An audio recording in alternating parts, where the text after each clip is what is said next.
श्री शिवाय नमस्तुभ्यं।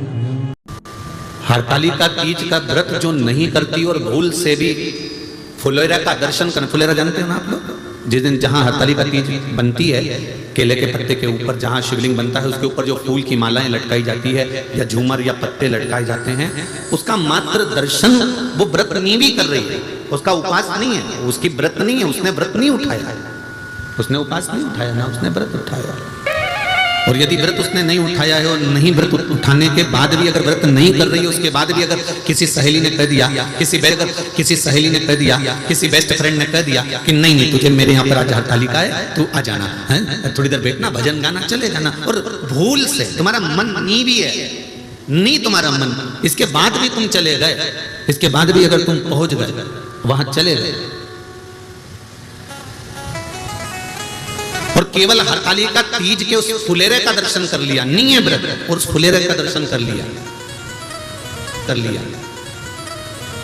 तो महाराज शिव महापुराण की कथा, स्कंद पुराण की कथा बड़ा सुंदर वर्णन करती है कि हजारों हजार 16 सोमवार संकट सोमवार का जो पुण्य होता है मात्र हरतालिका तीज के फुलेरे का दर्शन करके जीव को प्राप्त हो जाता है, केवल एक फुलेरे का दर्शन करके।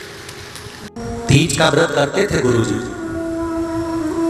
और तीज का व्रत करते करते गुरुजी हो सकता है कई बार ऐसी अड़चन आ गई कि हमारा वो व्रत छूट गया।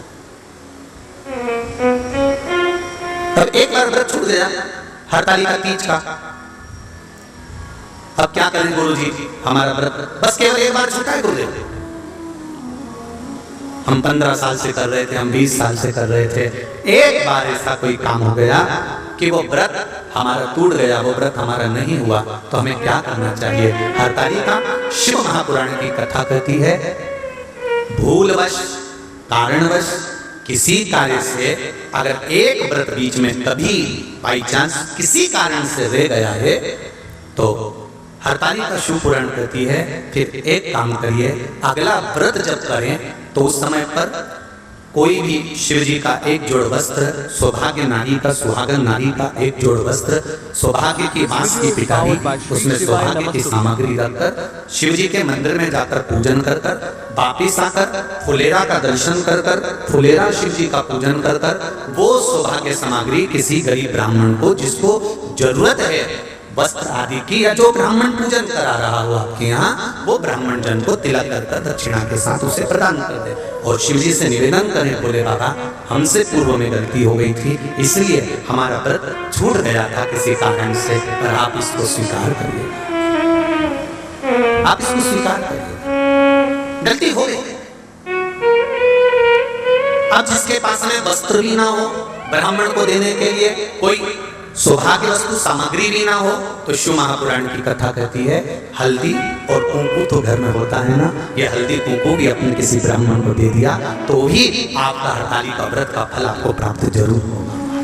कोई जरूरी नहीं कि आपके पास में बहुत सामान, समय आया पार्वती मैं तुम्हें प्राप्त हुआ हूँ, यह हरतालिका तीज के व्रत का फल है। शिव जी कहते हैं पार्वती जो नारी हरतालिका तीज के व्रत का स्मरण करती है, फुलेरा जो बांधा जाता है उसमें 5 माला से ज्यादा माला लटकना चाहिए, 5 से कम नहीं। कितनी? जैसे माला जो लटकाते हो वो 5 से ज्यादा होना चाहिए, 5 तो जया विषहरा शांतिवारी द्रौपदी देव, इससे अधिक होगी पर इससे कम फुलेरे के अंदर माला नहीं होना चाहिए महाराज। दूसरा, फुलेरा जहां हरतालिका का व्रत हो वहीं पर बांधा जाता है। हरतालिका तीज का व्रत एक ऐसा व्रत होता है जो मरते दम तक रहता है, इस व्रत को छोड़ा नहीं जाता। ये नहीं किसी और वाले गुरुजी ने कहा और अपने एक बार कर लिया और अगली बार वो व्रत गायब हो गया, ऐसा नहीं। हरतालिका तीज अखंड सौभाग्य के लिए, वंश वृद्धि के लिए, कार्य सिद्धि के लिए और कुंवारी कन्याएं उत्तम वर प्राप्ति के लिए, आनंद सुख के लिए करती हैं। ऐसा नहीं है कि केवल स्त्री ही करती है, जब नारी किसी कारणवश व्रत नहीं कर पाती तो पुरुष इस व्रत को धारण करते हैं। 30 अगस्त को, यही 30 तारीख को कल 29 है, परसों की तारीख को हरतालिका तीज रहेगी। आप सब अपने हृदय से मन से इस व्रत को करकर अपने जीवन को सार्थक बनाइएगा। अब की बात मंदिर में करते हो तो मंदिर में, घर में करते हो तो घर में। फुलेरा वंश की वृद्धि करता है, फुलेरा अखंड सौभाग्य देता है, फुलेरा मन की कामना को पूर्ण करता है। जो बेटियां जिनका विवाह नहीं हो रहा हो या बेटे जिनका विवाह नहीं हो रहा हो, वो 7 स्थान पर कहीं फुलेरा बंधा हो तो फोन लगाकर पूछना कहाँ बंधा है, वहां का दर्शन करना, एक फूल में हल्दी कुंकू लगाकर शिव जी को चढ़ाकर फिर वहां से जाना। 7 स्थान के फुलेरे का दर्शन अवश्य करिएगा। जो व्रत नहीं करते हैं उनसे निवेदन है, कहीं हरतालिका हो रही हो तो वहां बैठकर अगर भजन हो रहे हो तो थोड़ी देर भजन गाने चले जाना। अपने मोहल्ले में, कॉलोनी में, सोसाइटी में कहीं हरतालिका तीज का व्रत हो रहा हो तो 2-4 मिनट जाकर दर्शन जरूर करना, जिससे भोलेनाथ आपका अखंड सौभाग्य करे और मन की कामना पूर्ण करे। बाबा सब कार्य सफल करें। जो किसी रोगवश है, कोई बीमारी वश है तो फुलेरे का दर्शन अगर मंदिर में करते हैं तो बेलपत्र अवश्य समर्पित करें। या कोई बड़ी बीमारी से ग्रसित है तो 7 वृक्ष की पत्ती, कोई भी 7 वृक्ष हो उसकी पत्ती तोड़कर हरतालिका तीज के लिए भगवान शंकर को अवश्य समर्पित करें। जो कोई तीज का व्रत नहीं कर पाता वो सौभाग्यवती नारी, कुंवारी कन्या, नारी, पुरुष, स्त्री अगर तीज का मात्र फुलेरे का दर्शन कर अपने व्रत का आनंद पा सकते। अरे भाई, जितने शिवालय हैं शंकर शिव महापुराण के, स्कंद पुराण के संवाद से है कि हरतालिका तीज के दिन प्रत्येक शिव मंदिर में ऊपर जो जलाधारी लगी होती है वो जलाधारी की जगह फूल पत्ती अवश्य शंकर जी के ऊपर लटकाना चाहिए, शिव जी के ऊपर फुलेरा बांधना चाहिए। उससे क्या होता है, क्या फल मिलता है, उसका क्या लाभ है, वो शिव महापुराण की इस कथा में, हरतालिका शिव महापुराण में वर्णन है कि जो नारी अगर व्रत भी नहीं करती, जो लड़की का विवाह भी नहीं होता, जो बालक का विवाह नहीं होता, किसी कामना से अगर मात्र 7 फुलेरे का दर्शन ही कर लेती है तो 3 महीने के अंदर मंगल विवाह पक्का हो ही जाता है। यहां तक वर्णन है शास्त्र। जिस नारी का पति बीमार रहता है, बहुत ज्यादा रोग से ग्रसित होता है, वो भी 7 फुलेरे का दर्शन करना चाहिए। मंदिर के अंदर चले जाओ या किसी के घर में फुलेरा बंधा हो तो दर्शन करने चले जाओ। मंदिर में नहीं जा सकते तो घर घर चले जाओ, पूछ लो फुलेरा तुम्हारे बंधा है क्या, तुम्हारे ढोलक पेटी की आवाज आए, पहुंच जा, दर्शन करा, भले अपने व्रत करा कि नहीं करा पर फुलेरा का दर्शन जरूर कर। ये शिव पुराण की कथा कर रही है।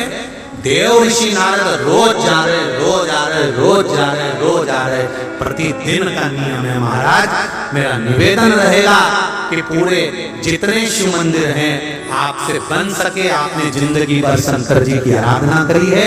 और अगर मंदिर के पुजारी ब्राह्मण जन अगर फुलेरा नहीं बांध सकते तो वहां के ट्रस्टी, वहां के समाजजन, कॉलोनी के रहने वाले, गली मोहल्ले के रहने वालों से निवेदन है कि वहां कोई पूजन करने आए चाहे ना आए, पर शंकर जी के मंदिर में शिवलिंग के ऊपर फुलेरा बांधना चाहिए, जिससे कोई दर्शन कर जाएगा तो उसका अखंड सौभाग्य हो जाएगा। उसके लिए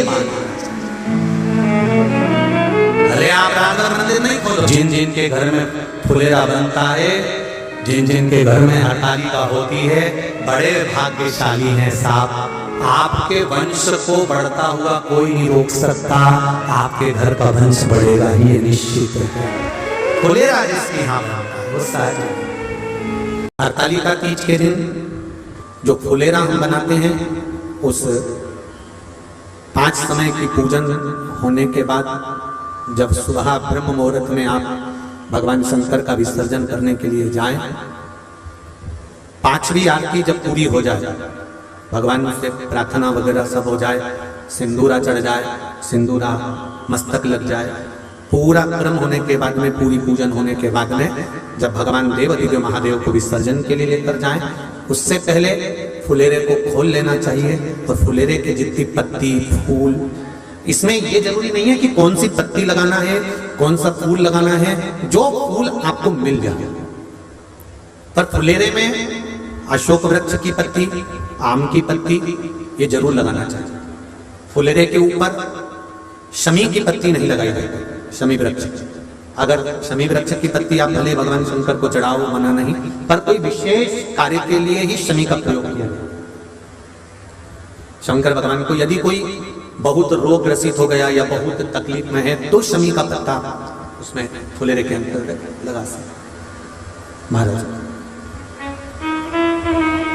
पांचवी पूजन आरती पूर्ण होने के बाद में जब भगवान को विसर्जन के लिए लेके जाएं, उससे पहले फुलेरे के सारी मालाओं को, फूलों को निकालकर नीचे रख लें, प्रणाम करें और माता पार्वती जी से विनती करें, हे माँ, जैसे आपका अखंड सौभाग्य है, आपके हाथों में भर भर चूड़ियां हैं, मस्तक पर चुंदड़ी है, माथे पर बिंदी है, मांग में सिंदूरा है, हे माँ ऐसी कृपा करना। हमने भी हरतालिका तीज का व्रत करा है, हमारे भी हाथों में भर भर चूड़ी रहे, मांग में सिंदूर रहे और मस्तक पर बिंदी रहे, ऐसी कृपा माँ बनाकर रखे। प्रणाम कर कर हरतालिका तीज का फुलेरा और शिवलिंग जो आपने बालू का बनाया है, माता पार्वती बनाई है, गणेश जी बनाए हैं, सब भगवान का विसर्जन में रखें। जो नदी, तालाब, बावड़ी जहाँ विसर्जन करते हैं वहाँ शिव कथा करें। जो फुलेरा हमने ऊपर बांधा है उस फुलेरे में माला किसी भी फूल की लगाएं, पत्तियां कोई सी भी लगाएं और शिव जी की आराधना कर कर सुबह जब विसर्जन करें, आरती पूजन हो जाए, सिंदूरा चढ़ जाए, माता का पूजन शिव जी का पूर्ण हो जाए, तब आखिरी में फुलेरे को उतारें। जब शिव का विसर्जन करें तो उसी फुलेरे के फूल पत्ती को विसर्जन करें, डलिया को नहीं। डंडे या बांस की जो तुमने चौकोर बनाई या गोल बनाई उसका विसर्जन नहीं करना है। किस चीज का विसर्जन करना है? जो माला लगाई है, जो फूल लगाए हैं, जो पत्तियां लगाई हैं, उसको फुलेरे में से निकाल लेना है, उस फूल का, उन पत्तियों का विसर्जन करना। डलिया का, जो डलिया रहती है या जिसके ऊपर तुमने बांधा है, डंडी हो या बांस हो या बांबू हो, उसका विसर्जन नहीं करना। केवल फूल और पत्ती को निकाल कर फुलेरे में से शिव जी के साथ उसका विसर्जन। निवेदन कर पूर्ण विश्वास के साथ अगर हम कोई व्रत करते हैं, पूर्ण विश्वास के साथ अगर हम भगवान शंकर की आराधना करते हैं, पूर्ण विश्वास के साथ यदि हम भगवान शंकर को रिझाते हैं, तो ये निश्चित है भगवान देवादिदेव महादेव हमारे संकट को हरते हैं। ये निश्चित है। जैसे ये शिवलिंग आपने बनाया, बालू रेत का, मिट्टी का, जो शिवलिंग का निर्माण करा है, उस शिवलिंग का निर्माण करने के बाद में आपके मध्य में जब आप शिवलिंग बनाते हो घर के अंदर, हॉल में या मंदिर में, तो ऊपर कोई कुंडी वगैरह लगी हो, पंखा लगा हो, उस पे से रस्सी बांध कर लेकर आकर इस फुलेरे को इस तरह से शिव जी के ऊपर लटकाया जाता है। इसको फुलेरा कहते हैं। ये भगवान शंकर का अखंड सौभाग्य देने का फुलेरा होता है, जिसको माता पार्वती जी, उमा, कात्यायनी देवियों ने इसका स्मरण किया। एक गोल होता है, गोल, चौकोर, तिरछा, जिस तरह से भी बनाना हो, पर शिव जी के ऊपर नीचे शंकर भगवान होते हैं। ये थोड़ा ऊंचा, जैसे पूजन भी आराम से हो जाए, इसको ऊंचाई की ओर लगाया जाता है, जिससे भगवान, जैसे अपन जलाधारी लगाते हैं, उसी तरह से इस फुलेरे को लगाया जाता है। तो इस फुलेरे में कहीं ना कहीं पत्तियों को भी लगाना चाहिए। माला के साथ में कोई आम की पत्ती हुई, अशोक की पत्तियां हुई, उसका भी स्मरण इसमें आता है महाराज, उसका भी स्मरण। जैसे भगवान देवादिदेव महादेव का शिवलिंग का जब दर्शन हो गए सबको फुलेरा का, अरे तुम के तो बोलो हो गए ना। और जितने लोग आस्था पर सुन रहे हैं, जितने लोग फेसबुक यूट्यूब पर सुन रहे हैं, अगर आपके स्मरण में फुलेरा नहीं हो तो उसका दर्शन अवश्य करिएगा। शिव मंदिर में अगर जलाधारी भी लगी हुई है तो जलाधारी से फूल बांधकर नीचे की ओर लटकाना चाहिए, पर लटकाना चाहिए, फुलेरा बनाना चाहिए।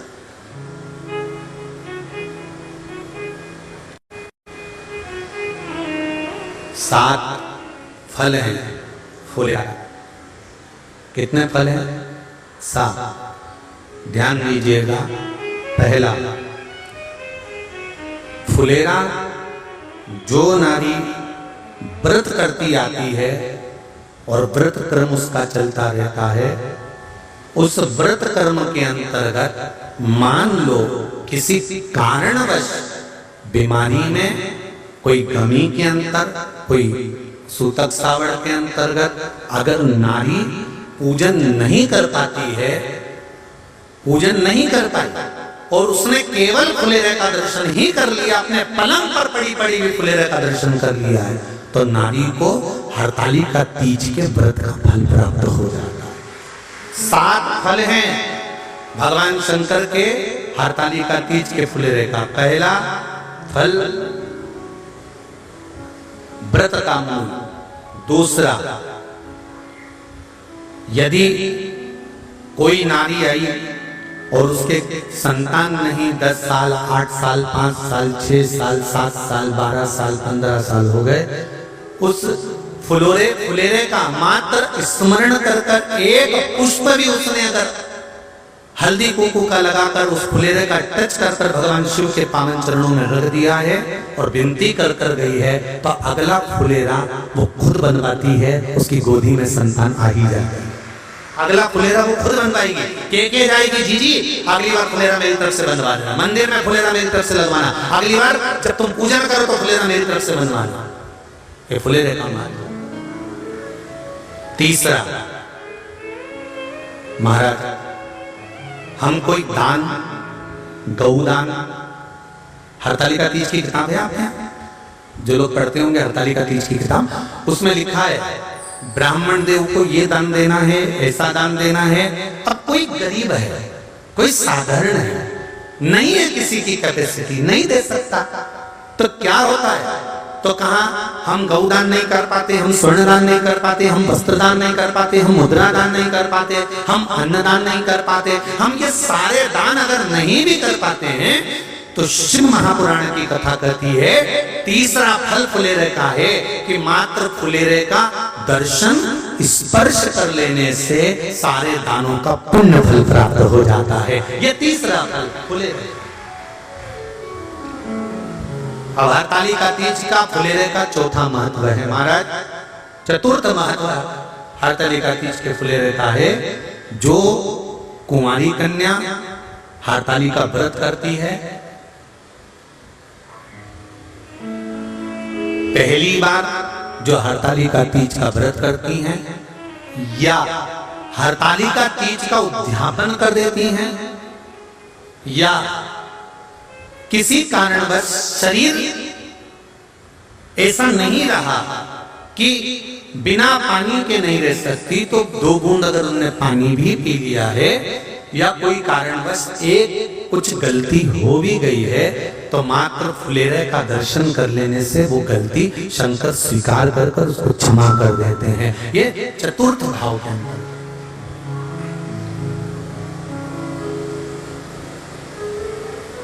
फुलेरे का अगला वर्णन करा गया महाराज शिव तत्व की ओर, शंकर भगवान की ओर। हम ना काशी जा सकते हैं, हम ना सोमनाथ जा सकते हैं, हम ना किसी स्थान पर जाकर एकांत में भगवान शंकर का स्मरण कर सकते हैं। मान लो हमें एकांत में बैठकर शिव की भक्ति करना है, किसी मंदिर में किसी देवालय में जाकर भक्ति करना है, तो फुलेरे का मात्र दर्शन करने से, पूजन स्मरण करने से उस भक्ति का फल भी हमारे खाते में आ जाता है। और फिर अगला आखिरी का जो वर्णन किया गया है वो कहा गया कि पार्वती मैया गुफा में जाकर भगवान का भजन करती थी, शिव का स्मरण करती थी और फिर अपनी सहेलियों के साथ बैठकर शंकर का स्मरण करा, जिसका फल पार्वती को मिला। तो कहा हम ना किसी गुफा में प्रवेश कर सकते हैं, ना हम किसी गुफा में या जंगल में जा सकते हैं। इस फुलेरे के नीचे शंकर भगवान की जब अर्चना करते हैं, आराधना करते हैं, हरतालिका तीज के दिन फुलेरे के नीचे हम भगवान शिव की पूजन करते हैं, तो हमारा वन में किया गया भजन का फल ही हमको प्राप्त हो जाता है। ऐसे फुलेरे का